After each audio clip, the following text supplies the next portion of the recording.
اس کہانی میں ہم دیکھتے ہیں کہ ایک گاؤں میں غریب آدمی رہتا تھا جس کا نام ناصر تھا۔ اس کی بیوی اس کے ساتھ روز لڑتی جھگڑتی کہ تم پیسے کما کر نہیں لاتے، گھر میں کچھ کھانے کے لیے نہیں ہے، ایسا کب تک چلے گا؟ جس پر ناصر جواب دیتا ہے کہ میں کام پر تو جاتا ہوں، منڈی کے حالات ہی خراب ہیں تو اس میں کیا کر سکتا ہوں، انشاءاللہ ایک دن ہمارے حالات بھی بہتر ہو جائیں گے۔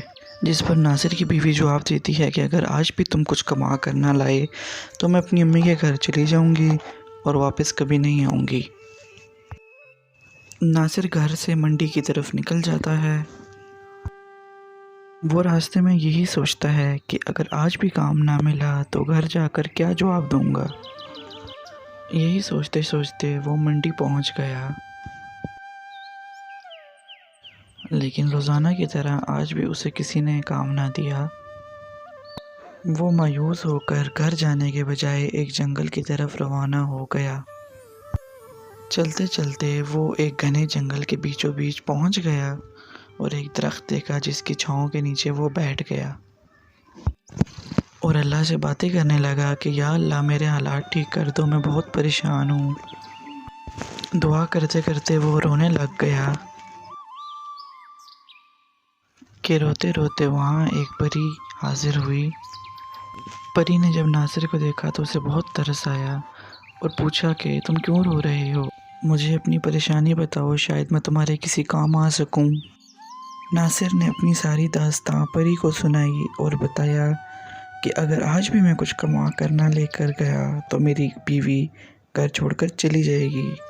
میں بہت پریشان ہوں، میں منڈی جاتا ہوں، مجھے وہاں بھی کوئی کام نہیں ملتا۔ پری نے ناصر کی ساری بات سنی تو اسے بہت ترس آیا اور اسے بتایا کہ دور ایک گھنے جنگل کے بیچ میں ایک چڑیل رہتی ہے جس کے گھر میں بہت خزانہ چھپا ہوا ہے۔ اگر تم وہاں چلے جاؤ اور وہ خزانہ حاصل کر لو تو تم دنیا کے سب سے امیر آدمی بن سکتے ہو، پر وہاں جانا اتنا آسان نہیں ہے، وہاں تمہیں کافی دن لگ سکتے ہیں اور کافی مشکلات کا سامنا کرنا پڑ سکتا ہے۔ جس پر ناصر پوچھتا ہے کہ مجھے کہاں جانا ہوگا اور کیا کرنا ہوگا؟ جس پر پری اسے بتاتی ہے کہ اس چڑیل کی جان اس کے بالوں میں ہے، اگر تم اس کے بال کاٹ دو تو چڑیل مر جائے گی اور اس کے کمرے میں اس کا چھپا ہوا خزانہ تم حاصل کر سکتے ہو، پر یہ اتنا آسان نہ ہوگا، اس میں تمہاری جان بھی جا سکتی ہے، تمہیں عقل مندی سے کام لینا ہوگا۔ یہ سب بتاتے ہی پری وہاں سے چلی جاتی ہے۔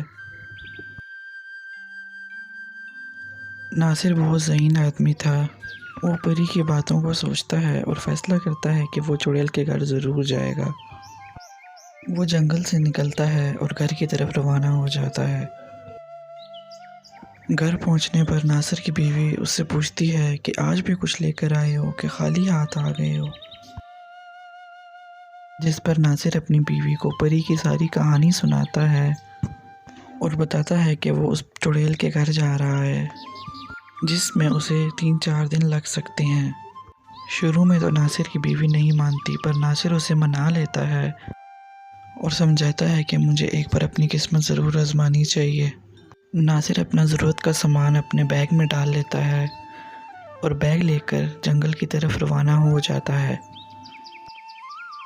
ناصر پری کے بتائے ہوئے پتے پر نکل جاتا ہے۔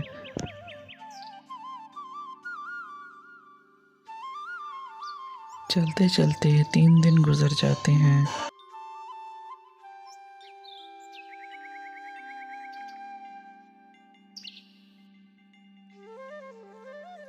3 دن بعد جب ناصر چڑیل کے گھر پہنچ جاتا ہے تو پری کی ہدایت کے مطابق وہ سامنے والے دروازے کے بجائے پیچھے والے دروازے کی طرف سے اندر جاتا ہے۔ پیچھے کے دروازے سے وہ چڑیل کے کمرے میں پہنچ جاتا ہے۔ ناصر دیکھتا ہے کہ چڑیل اپنے کمرے میں نہیں ہے، تبھی وہ کمرے سے نیچے کی طرف روانہ ہو جاتا ہے۔ ناصر دیکھتا ہے کہ چڑیل سامنے سے آ رہی تھی۔ شروع میں تو وہ چڑیل کو دیکھ کر ڈر جاتا ہے، پر ہمت سے کام لیتا ہے۔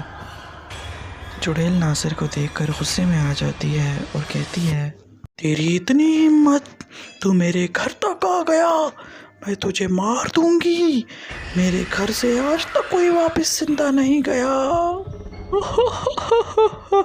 ناصر سمجھداری سے کام لیتا ہے اور کہتا ہے کہ میں تو مرنے ہی آیا ہوں، مجھے تمہارے ہاتھوں مرنے کا بہت شوق ہے، پر مرنے سے پہلے میری ایک خواہش ہے کہ میں اپنے ہاتھوں سے تمہارے بالوں کو چھو لوں۔ تمہارے بالوں کی میں نے بہت تعریف سنی ہے اپنے گاؤں میں، پھر تم بے شک مجھے مار دینا۔ چڑیل ناصر کی باتوں میں آ جاتی ہے اور آخری خواہش سمجھتے ہوئے ہاں کر دیتی ہے۔ ناصر چڑیل کی طرف بڑھتا ہے اور بڑی چالاکی سے اپنے بیگ سے چاقو نکال کر چڑیل کے بال کاٹ دیتا ہے۔ بال کاٹتے ہی چڑیل مر جاتی ہے۔ ناصر چڑیل کے کمرے میں چلا جاتا ہے اور خزانہ ڈھونڈنے لگ جاتا ہے، اور خزانہ ملتے ہی ناصر اپنے گھر کی طرف روانہ ہو جاتا ہے۔ خزانہ دیکھ کر ناصر کی بیوی بہت خوش ہوتی ہے۔ اس طرح ناصر اپنی سمجھداری اور بہادری سے بہت امیر آدمی بن جاتا ہے اور اپنے لیے ایک نیا بڑا سا گھر لے لیتا ہے۔